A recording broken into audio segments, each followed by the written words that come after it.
Alright, people, I am very disturbed, very angry, very mystified, very interested, and just don't know how money and power lets anybody get away with anything. It's nuts. It's crazy. It's insane. But, man, I'm telling you, this story is beyond recognition. This story is just way, way beyond,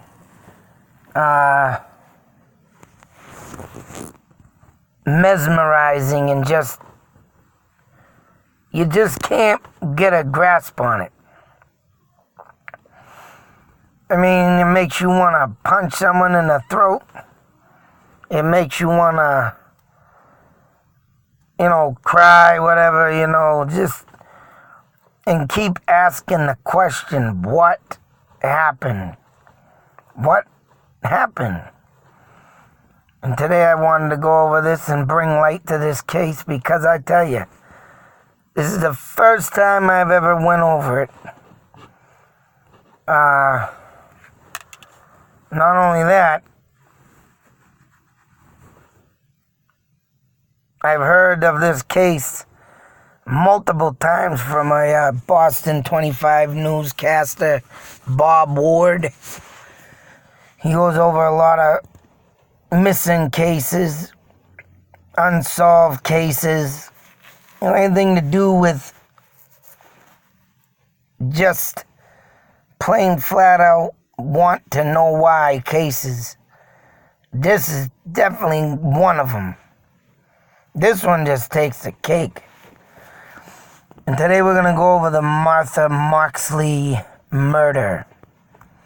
And I tell you, I went over this last night and a lot of this just did not make sense. It ain't gonna be make no sense and ain't gonna be ever solved because the key two words, money and power. And of course the Skankles, the Skank family, Skankles I call them, grandfather or whatever had this huge corporation company that say here black man, and this story just gets insane. I mean, this is one of the mysteries that, man, you turn the corner and say, whoa, I didn't expect this, or whoa, who put him in there? How did he get in there type thing? And I'm just telling you, man, this thing just goes on to the dead end street, to the end of the road. You can't go no further. Gonna leave you sit there scratching your head till the day you die. So to make light on the story of how it's supposed to have went, and I actually got two stories, and then it went into the same story at the end of one story. But if you look up Martha Moxley, Wikipedia, or if you look into Michael Skakel on Wikipedia, I mean, they're two, they go over his dynamics of the story to go over her dynamics of the story.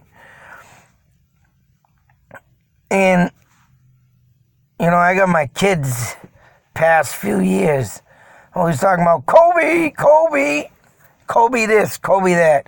They'll throw their clothes in the dirty bucket. Kobe! They'll throw something in the trash. Kobe! Everybody's about Kobe Bryant. Well, I'm looking a little different at Kobe Bryant after looking at this story. Because as you can see, this story happened back in 1975. And Kobe Bryant has probably dominated the NBA in the past 6, maybe 7 years. And you know what? After reading this story and taking into a family member, cousin of Kobe Bryant, Tony Bryant is the cousin. I lose all respect for this. Gonna give him no rewards. Coming from a background of what this guy is, it's like, wow, why would you even affiliate yourself? Or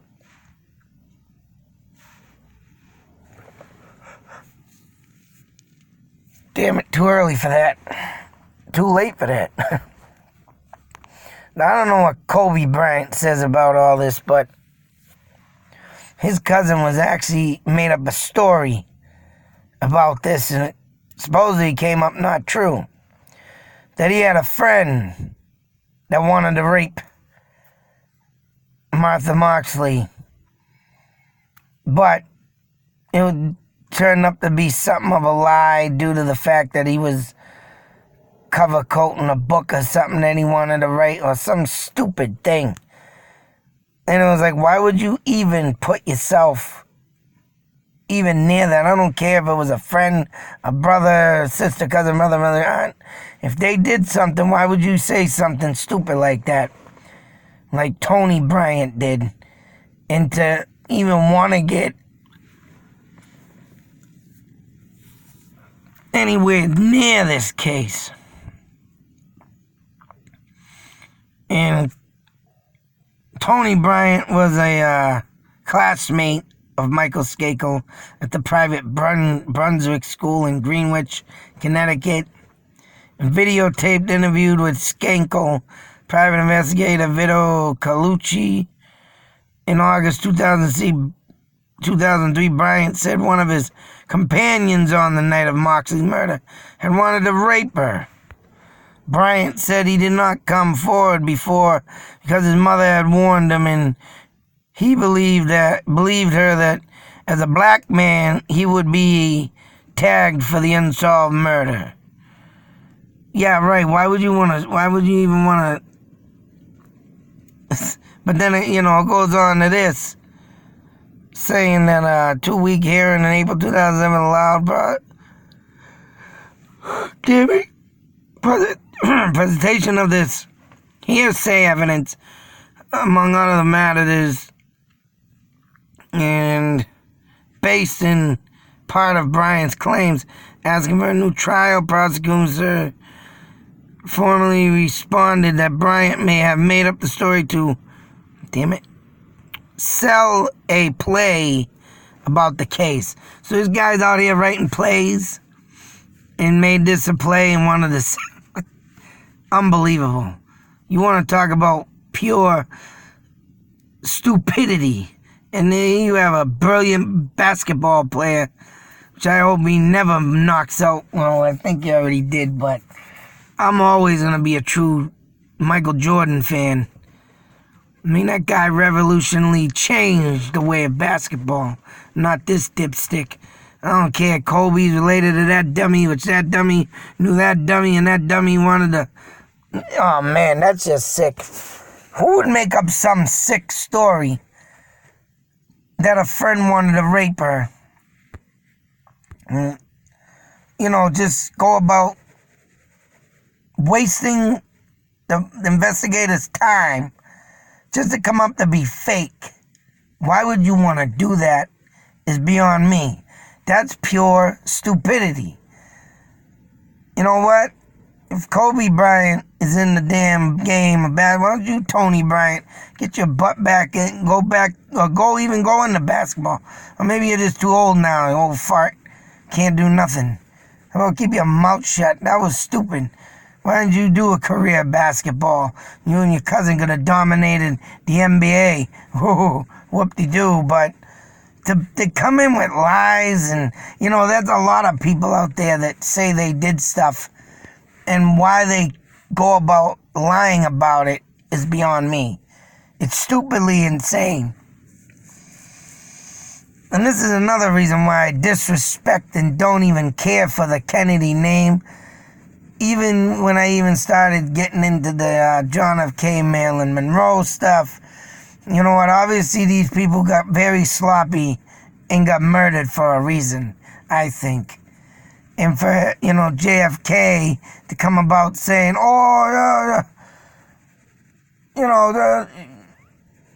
I never have anything to do with Marilyn Monroe, I think, or whatever the frig he was saying. These men of any Kennedy family or related, pretty much, because Skankel is a cousin of someone from the Kennedys, and one of the Kennedys, I don't know how, I'm not even going to get into that, but all these people of men of Kennedys, or even related to him, are dirty, nasty, disgustingly womanizing, sick, perverted men. I mean, I could go on with a list of Casanovas that they think they are and just literally bashing each and every one of them because they're sick and sadistic to women. Just because they had that power, they think they could have every woman they want. And they did too, but when they couldn't or had to get rid of them, that's right, they ended up dead. And this is a William Kennedy, nephew of JFK. He was rumored that he was around at the time of that murder. Which I think there was a rape, that's why I just said that, because I think there was going to be a rape, but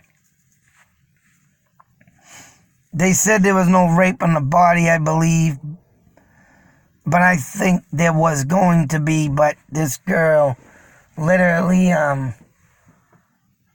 probably fought and tried to fight, but didn't get nowhere because of the dominance of the male figures of who seduced her into whatever they were trying to do. So, I mean, like I say, this story goes on and on and on about some crazy crap. And this William Kennedy, mind you, was indicted for rape, but I guess he got off on it. Right here, another scumbag. And he was landmines.